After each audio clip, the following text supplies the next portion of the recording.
Today's word of wisdom is about restoration, a beautiful promise from God that what is broken can be made whole again. Life often leaves us feeling fractured, whether from personal failures, broken relationships, or overwhelming trials. But here's the good news.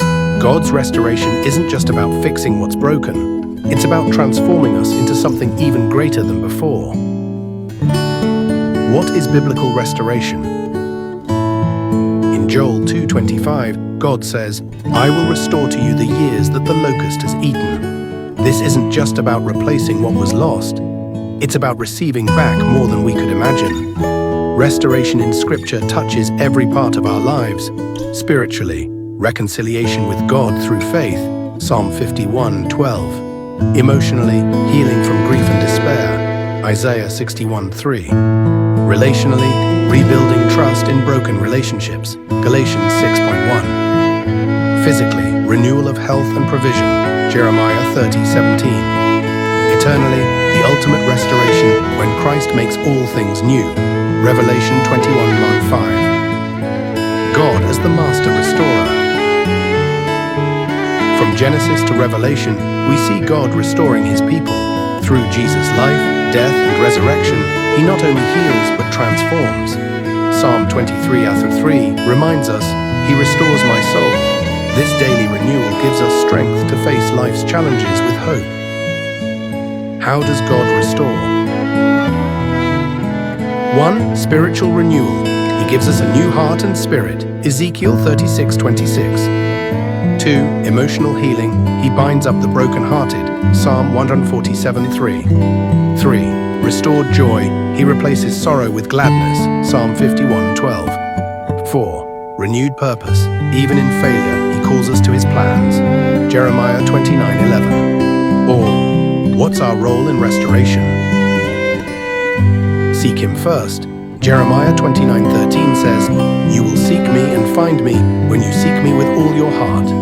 Surrender your burdens. Lay your pain at his feet, Matthew 11:28. Be patient. Restoration is a process. Trust his timing. Encouragement for today. No matter where you are right now, whether you feel whole or broken, know this truth. God is not finished with you yet. Restoration is part of who he is. Let Psalm 23:3 be your prayer today. He restores my soul. Trust that in his hands, your story will become something beautiful. Today's quote of the day is a powerful reminder. The purpose God has for you is stronger than any problem you are facing. Life can feel overwhelming at times, filled with struggles, confusion, and pain. But here's the truth. God's purpose for your life isn't derailed by your challenges. In fact, he often reveals his plans through them. God's purpose, your anchor in the storm.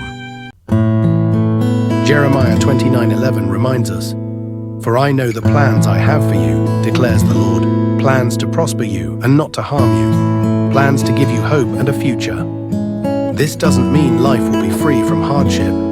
Instead, it assures us that every trial we face is part of his divine plan, a plan that works for our ultimate good and his glory. Romans 8:28.